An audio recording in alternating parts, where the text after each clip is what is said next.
बिस्मिल्लाहिर्रहमानिर्रहीम। अस्सलाम वालेकुम नादरीन, आप यूट्यूब चैनल देख रहे हैं, मैं इमरान खान हूँ।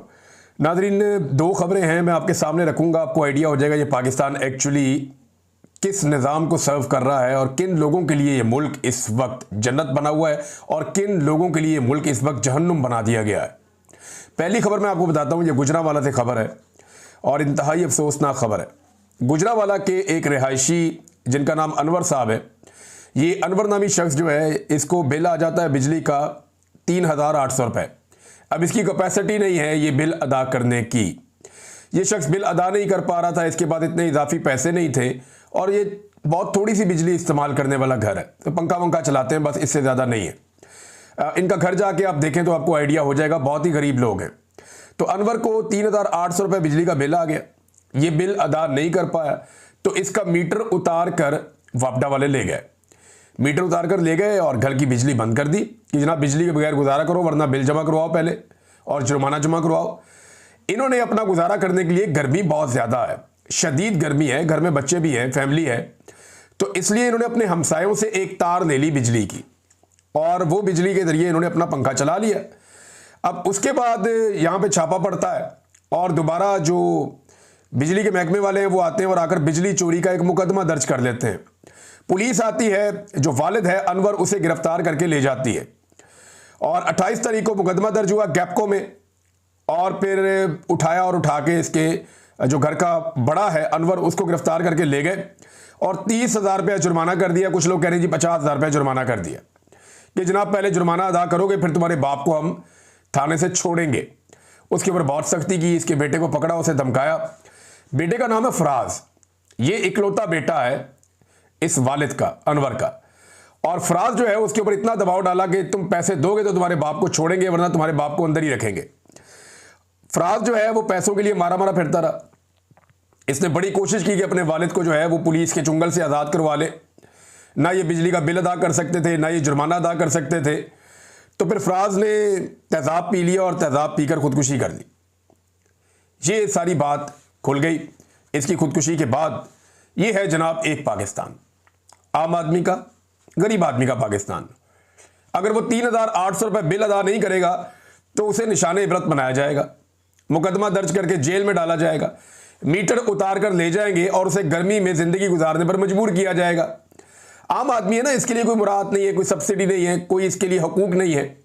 आम आदमी का पाकिस्तान ये है।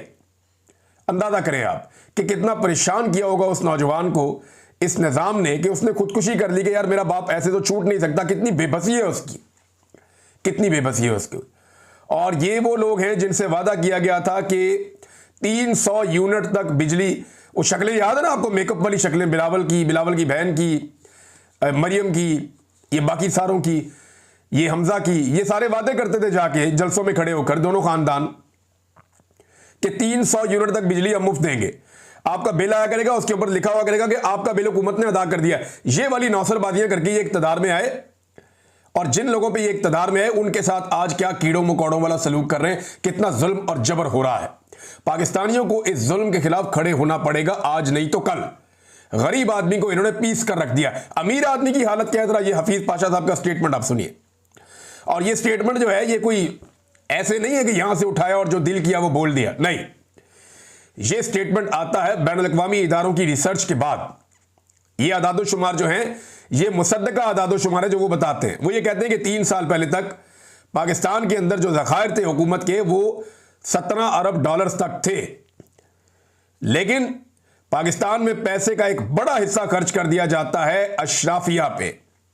जो पैसा वो बता रहे हैं 4,500 अरब सालाना मुराद दी जाती हैं और ये मुराद किनको मिलती है? बड़े बड़े जागीरदारों को, जो अलीट तबका है, फौजी अलीट, बड़े बड़े फौजी अफसरान, ये उनको जाती है मुराद। बड़े बड़े बिजनेसमैन, ताजर और बड़े ब्यूरोक्रेट्स, ये इनको सारी की सारी मुराद जाती हैं और ये अमाउंट है 4,500 अरब सालाना। ये हफीज शेख साहब बता रहे हैं। एक तरफ 3,800 रुपए, एक तरफ 4,500 अरब सालाना। उधर जान चली गई एक आदमी की और इधर इनकी मौजें ही खत्म नहीं हो रही। इनके कंट्रोल में निज़ाम है तो ये सारे निज़ाम के ज़रिए से अपने लिए मुराद और फ़ायदे निकालते रहते हैं, गरजते रहते हैं। तो मौजें लगी हुई हैं अशराफिया की इस मुल्क के अंदर। और गरीब आदमी को ये कीड़े मकोड़ों की तरह रखते हैं और कहते क्या है कि जनाब नहीं, हम तो अवाम के साथ हैं, हमारे दिल अवाम के साथ धड़कते हैं, हम तो अवाम के लिए जीते मरते हैं। मियां साहब जनाब मीटिंग से उठकर चले गए जब पेट्रोल की कीमत बढ़ी, जब बिजली महंगी करने की बात आई तो मियां साहब नाराज हो गए। भाई किधर नाराज हो गए? वहीं बैठा हुआ है, वही बात कर रहा है। ये सारे रल के कौम का खून चूस रहे हैं और कुछ नहीं। नाजरीन, यहां पे एक और मेरे पास खबर आई है और इसके साथ ही जुड़ी हुई है। लंडे में जो कपड़े मिलते हैं ना, पाकिस्तान के हर शहर के अंदर ये लंडा बाजार है। बाहर से जो कपड़े लोग इस्तेमाल करके फेंक देते हैं वो सस्ते में मिल जाते हैं और लंडा बाजार के अंदर जो है वो कपड़े मिल जाते हैं, गरीब लोग जाते हैं, बहुत सस्ते वो खरीद लेते हैं। तो लंडे में आने वाला जो माल है उसके ऊपर टैक्स बढ़ा दिया गया। हुकूमत ने कहा गरीब आदमी को कोई चीज़ सस्ती नहीं मिलेगी, लंडे की मसनूआत के ऊपर टैक्स को बढ़ा दो। बढ़ाने का मकसद पता क्या होता है? दो मकसद होते हैं। एक तो ये यहां से हुकूमत पैसा बनाती है, दूसरा लंडे का माल महंगा होता है तो लोग मजबूरन जो है वो फिर नई चीज़ें खरीदते हैं और नई चीज़ें खरीदते हैं तो सनतकारों का, सरमायाकारों का फ़ायदा होता है। तो ये लंडे का माल महंगा कर दिया जो गरीब आदमी खरीदता है।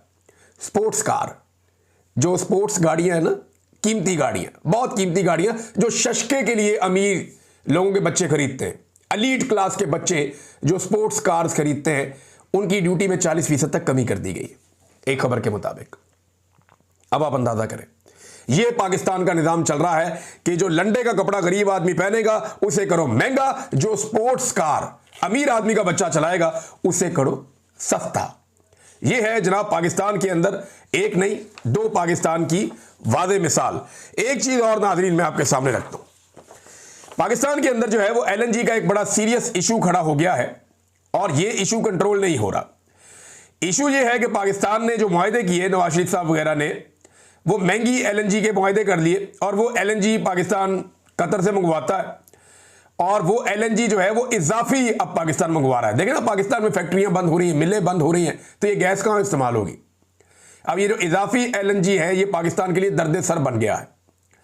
हुआ ये है कि पाकिस्तान को इंपोर्ट शुदा इजाफी LNG के मसले का सामना है, खपत नहीं है, उसके बाद कतर से खरीदी गई 3 इजाफी LNG शिपमेंट्स इस वक्त मौजूद हैं और इजाफी गैस के मसले का अगर कोई हल पाकिस्तान ने ना निकाला तो जो गैस पैदा करने वाली कंपनियां हैं उन्हें लगभग 38 करोड़ डॉलर्स यानी तकरीबन ये 100 अरब रुपया बनता है, तो 100 अरब रुपए का उन्हें एक साल में नुकसान हो जाएगा, यानी सालाना नुकसान 100 अरब रुपए का है। ये नाजरीन इन्होंने पाकिस्तान के साथ किया है। ये खबर जो है वो ये दुनिया न्यूज़ ने भी छापी है और देखें ना, इन्होंने इजाफी LNG मंगाई थी, इन्होंने पाकिस्तान में बड़ी फैक्ट्रियां लगेंगी, ये होगा वो होगा। इमरान खान साहब के दौर में तो चल रही थी, फुल कैपेसिटी पे सारी फैक्ट्रियां चल रही थी, तो वो इतना ज़बरदस्त तरीके से प्रोडक्शन हो रही थी कि ये सारी गैस इसकी खपत हो सकती थी। आज क्या है, ज़्यादातर फैक्ट्रियां बंद हो गई हैं, मिलें बंद हो गई हैं, गैस का इस्तेमाल नहीं है, आपने पहले से बुक की हुई है, वो गैस आके आपके पास पड़ी हुई है। अब आप उस गैस का क्या करेंगे?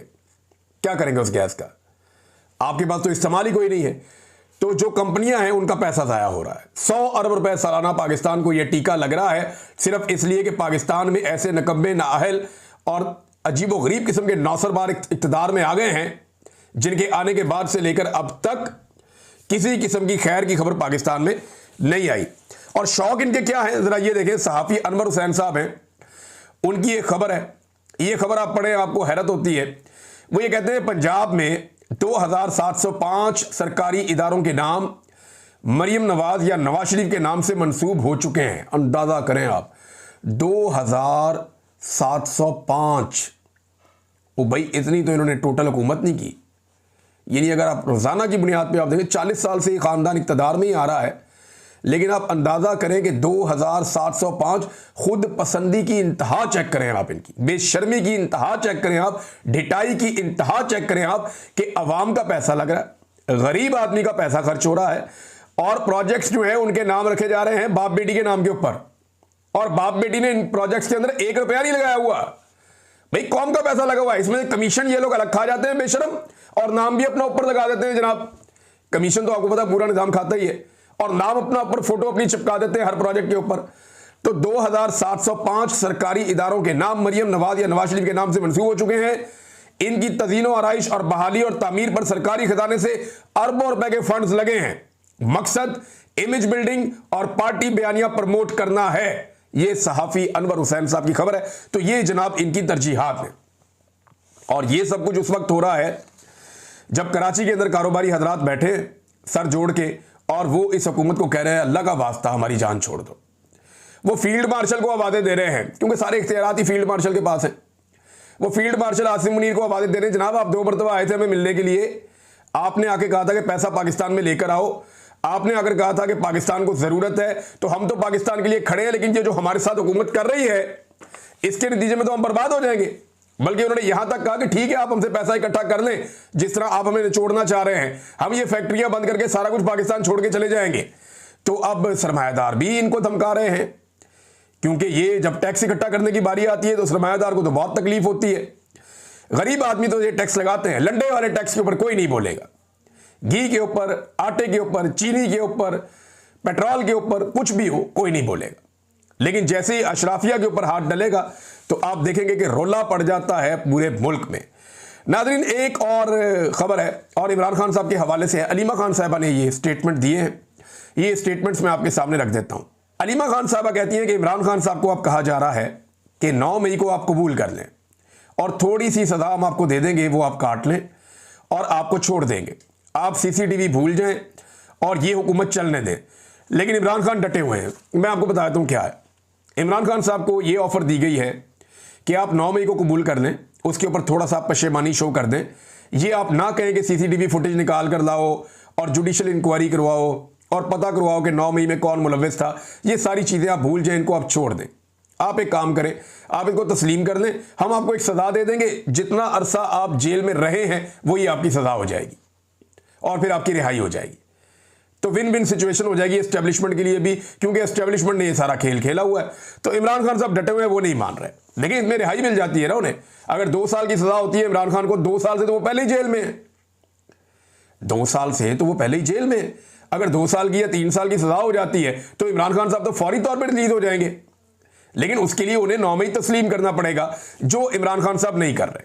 अलीमा खान ने यह भी बताया कि पाकिस्तान तहरीक इंसाफ की क़यादत ने बड़ा ज़बरदस्त प्लान तैयार किया है। 10 मुहर्रम उल हराम के बाद उसका ऐलान होगा एहतजाजी तहरीक के हवाले से, और मैंने आपको पहले बताया कि अब पूरे पाकिस्तान के अंदर एहतजाजी तहरीक चलाने जा रहे हैं। अगर पाकिस्तानियों ने, क्योंकि पाकिस्तानियों ने बहुत बर्दाश्त कर दिया ना, 70 साल से बर्दाश्त करते चले आ रहे हैं और ये 3 साल के अंदर तो बर्बरियत की इंतहा कर दी गई है, तो पाकिस्तानियों ने इतना बर्दाश्त कर दिया। अब पाकिस्तानियों के पास एक मौका है, अगर सारे पाकिस्तानी अपने घरों से बाहर निकल आए, सारे पाकिस्तानी, अगर सारे पाकिस्तानी, मैं अगर का लफ्ज़ इसलिए इस्तेमाल कर रहा हूं कि पाकिस्तानियों का पता कोई नहीं होता, निकल आए तो निकल आए, ना निकले तो ना निकले।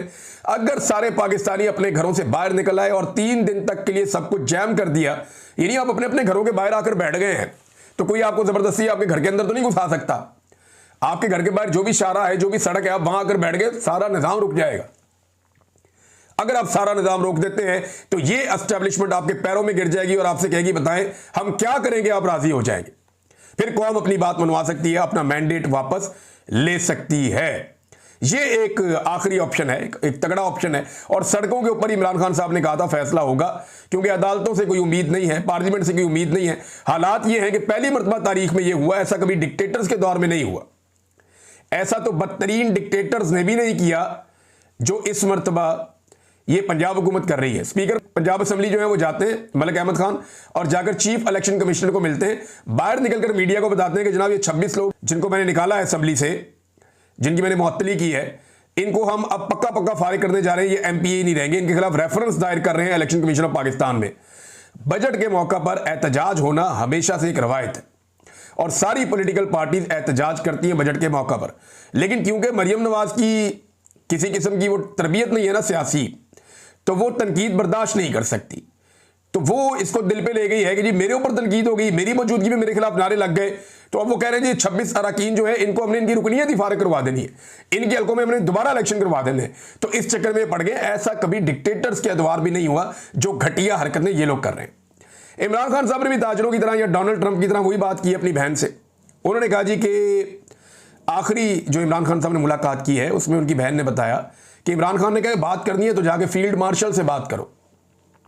शहबाज शरीफ के पास कोई इख्तियार नहीं है, सारे इख्तियारात फील्ड मार्शल के पास हैं, उससे जाके बात करो और मुल्क की खातिर बात करने के लिए मैं तैयार हूं, मुझे कोई डील नहीं चाहिए। देखिए, पहले दिन से इमरान खान साहब एक बात करते हैं कि डील नहीं चाहिए, मैं कोई डील नहीं करना चाह रहा, मुझे जेल में रखना रख लो। इमरान खान ने खुद कहा कि मुझे कैद ज्यादा अजीज है गुलामी से, यानी मैं तुम्हारी गुलामी करूं इससे बेहतर है कि मुझे तुम कैद में डाल दो, मुझे कैद ज्यादा बेहतर लगती है गुलामी की निस्बत। ये तो इमरान खान का विजन है, खुलकर वो ये बात करते हैं। लेकिन वो बात क्यों करना चाहते हैं? बात इसलिए करना चाहते हैं, मुल्क का पट्टा बैठ गया है, मुल्क का बेड़ा गर्क इन्होंने कर दिया। एक के बाद एक प्रोजेक्ट पाकिस्तान में बंद होता चला जा रहा है। हफीज शेख के आप स्टेटमेंट सुने, आप हैरान हो जाएंगे, जो पाकिस्तान को तबाह बर्बाद इन्होंने कर दिया पिछले 3 साल के अंदर।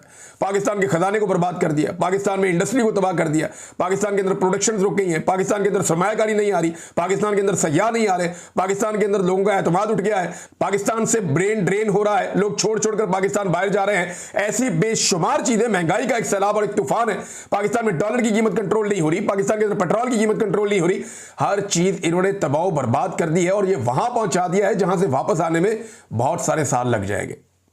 अभी आप कोई बहुत जबरदस्त किस्म का दिमाग भी लाकर बैठा दें ना, जो पूरा इस मुल्क के साथ मुखलिस हो, वो भी इस मुल्क को अवामी एतमाद के साथ या अवाम की मदद के साथ भी निकालने के लिए जोर लगाएगा ना, तब भी मुझे लगता है 10 साल लग जाएंगे। जहां पे इस मनहूस टोले ने, ये जो लोग आए हो ना, नौसरबाजों का टोला, जहां पे इन लोगों ने मुल्क को पहुंचा दिया, वहां से निकलने में, ऐसे गड़े में इन्होंने फेंक दिए, वहां से निकलने में भी बड़ा लंबा टाइम लगेगा।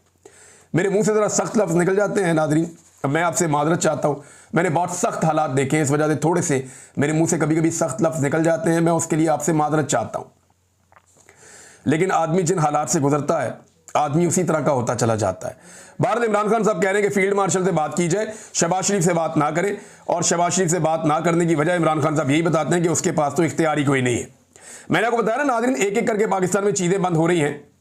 तो अब आप ये देखें ना, माइक्रोसॉफ्ट, ये भी पाकिस्तान को छोड़कर जा रही है कंपनी, बहुत बड़ी कंपनी है माइक्रोसॉफ्ट, हम सारे इस कंपनी को जानते हैं। माइक्रोसॉफ्ट पाकिस्तान को छोड़कर जा रही है, इसके बारे में जो खबर मेरे पास है मैं आपको पढ़ के सुना देता हूं। एक और बड़ी कंपनी का पाकिस्तान से जाने का ऐलान, और आईटी कंपनी माइक्रोसॉफ्ट का 25 साल बाद पाकिस्तान में अपनी सरगर्मियां बंद करने का फैसला। ये मुशर्रफ साहब के दौर में आई थी फिर, और अब ये अपनी सरगर्मियां बंद कर रहे हैं। इस पर आरफ अलवी साहब ने एक ट्वीट किया और उन्होंने एक वाकया बताया। उन्होंने कहा जी कि ये ऑपरेशन बंद करने का उन्होंने फैसला किया 2022 में फरवरी में, जब इमरान खान साहब की हुकूमत गिराई गई, तो उससे 1 माह पहले, 2 माह पहले बिल गेट्स ने पाकिस्तान का दौरा किया और मुलाकात की आरफ अलवी साहब से। वो ये कहते हैं मैंने उन्हें हलाल इम्तियाज से नवाजा भी, और दफ्तर के बाहर हम लॉन पे बैठे हुए थे, तो मैंने उनसे कहा पाकिस्तान में इन्वेस्टमेंट के हवाले से, तो उन्होंने बड़े एतमाद के साथ बताया कि इमरान खान साहब से हमने रब्ता करवा दिया है, और माइक्रोसॉफ्ट की CEO सत्या नडेला के दरमियान हमने कॉल का बंदोबस्त किया है। फिर उन्होंने मुझे कहा कि आप खामोश रहिए, बस सारी चीज़ें तैयार हैं, 2 माह के अंदर वज़ीर आज़म और मैं पाकिस्तान में माइक्रोसॉफ्ट की बड़ी सरमायाकारी का ऐलान करेंगे। ये बिल गेट्स ने उस वक्त कहा था, लेकिन फिर सब कुछ तेज़ी से नीचे की तरफ चला गया। फिर आरफ अलवी साहब कहते हैं कि रजीम चेंज होने के बाद सरमायाकारी का वादा ख़त्म हो गया। अक्टूबर 2022 तक माइक्रोसॉफ्ट ने अपनी तौसीक़ के लिए वियतनाम का इंतखाब कर लिया, पाकिस्तान को छोड़ दिया और वो वियतनाम चले गए। और पहले उन्होंने पाकिस्तान की हमायत की थी, लेकिन हमने वो मौका ज़ाया किया, पाकिस्तान में रजीम चेंज हो गया उसकी वजह से। और फिर हमारा जो हुनरमंद है वो बैरून मुल्क मुंतकिल हो रहा है, हमारी कुव्वत खरीद कम हो रही है। फिर वो एंड में कहते हैं जनाब वाहिद रास्ता के बातचीत करें, आप स्टेक होल्डर्स बैठें और बैठकर बातचीत करें। बहुत से लोग जानते हैं मौजूदा इंतजामात और इंतखाबी अमल से गहरी मायूसी हुई है पाकिस्तानियों को, और पाकिस्तानी ये समझते हैं कि इस बहरान से निकलने का वाहिद रास्ता जो है वो बातचीत है। ये आरफ अलवी साहब बता रहे हैं कि एक दौर था कि पाकिस्तान के अंदर आ रहा था सारा कुछ, माइक्रोसॉफ्ट चीज़ें लेकर आ रहा था, आज वो बंद करके जा रहे हैं। ये भी पाकिस्तान को दिन देखना पड़ना था और पाकिस्तान ये दिन देख रहा है। नाज़रीन, ऐसा लगता है कि अमेरिका को शायद कोई यकीन दहानी करवाई गई है या कुछ यकीन दहानियाँ करवाई गई हैं। सेनेटर मुश्ताक कहते हैं कि there is no such thing as a free lunch, कि मुफ्त में खाना कोई नहीं खिलाता। डोनाल्ड ट्रंप ने खाना खिलाया था। ऐसा लगता है कि पाकिस्तान की जानिब से कुछ यकीन दहानियाँ करवाई गई हैं। फिर फौरी तौर पे देखें ना, उजलत के अंदर पाकिस्तान ने नोबेल पीस प्राइज़ के लिए डोनाल्ड ट्रंप का नाम नामजद कर दिया। फिर बड़ी उजलत के अंदर पाकिस्तानी वजीर जो है वो बार बार इब्राहिम अकॉर्ड के लिए जो है वो जहन साजी कर रहे हैं कौम की। इब्राहिम अकॉर्ड का मतलब है इसराइल को तस्लीम करना। तो पाकिस्तान के जो वफाकी वजीर हैं वो कौम की जहन साजी कर रहे हैं इसराइल को तस्लीम करने के हवाले से। तो ऐसा महसूस होता है कि शायद अमेरिका को कोई यकीन दहानी करवा दी गई है। इसके ऊपर सेनेटर मुश्ताक ने एक बड़ा डिटेल किस्म का जो है वो तहरीर भी एक लिखी है। वो ये कहते हैं कि फार्म 47 की शहबाज कबीना के वज़रा तसलसल से पाकिस्तान मीडिया पर बैठकर अब्राहम अकॉर्ड और 2 रियासती हल की बातें कर रहे हैं। ख्वाजा आसिफ और अब राना सनाउल्लाह बरास्ता अरब ममालिक तुर्की और सऊदी अरब की आड़ लेकर इसराइल के वकील बन गए हैं। अच्छा, वो ये कहते हैं इन लोगों ने सिर्फ इब्राहिम अकॉर्ड का नाम सुना है, इसको पढ़ा भी नहीं होगा।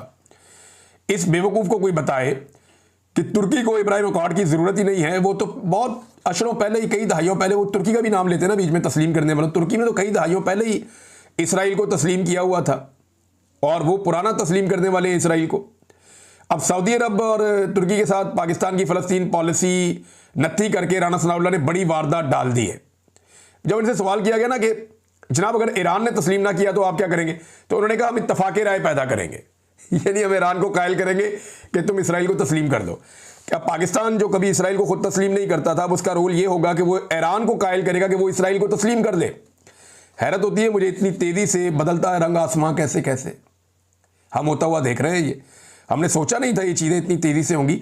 जनरल बाजवा की एस्टेब्लिशमेंट की ख्वाहिश इतनी तेज़ी से आगे बढ़ेगी, अंदाज़ा नहीं था। आजकल मौलवियों के साथ बहुत टाइम गुजार रहे हैं एस्टेब्लिशमेंट के लोग। मोहसिन नकवी भी मौलवियों में जाके बैठ गए और अक्सर मौलवी आप देखते हैं कि एस्टेब्लिशमेंट के आसपास दिखाई देते हैं। तो मौलवियों को राम किया जा रहा है इन केस के अगर कोई फैसला लेना पड़े अब्राहम अकॉर्ड के ऊपर या इसराइल को तस्लीम करने वाली पॉलिसी आए तो वो मुश्किलात पैदा ना हो। नाज़रीन, खदीजा शाह ने एक कैंप लगाया है, खराज तहसीन की मुस्तहिक है ये खातून। इन्होंने बड़ी तकलीफ बर्दाश्त की, इसके बावजूद ये जितने भी पिसे हुए तबकात हैं या कमज़ोर कैदी हैं जिनको जेलों में डाला गया है उनके और उनकी फैमिलीज़ के लिए बहुत काम कर रही है। अभी इन्होंने एक कैंप लगाया जेल के बाहर जहाँ पे लोग ट्रायल के लिए आते हैं और उसमें स्क्रीनिंग कर रही हैं, तमाम टेस्ट लिए जा रहे हैं। जितने भी कैदी 9 मई के हवाले से या उसके बाद के हवाले से गिरफ्तार होते हैं पाकिस्तान तहरीक इंसाफ के, उन्हें चेक किया जा रहा है कि उनके अंदर कौन सी बीमारियां मौजूद हैं, क्योंकि गंदा पानी पीने की वजह से बहुत सारे लोग बीमार हुए हैं और बहुत सारे लोगों की हलाकत भी हुई है। इस पर इंक्वायरी की डिमांड पाकिस्तान तहरीक इंसाफ की जानिब से की जा रही है।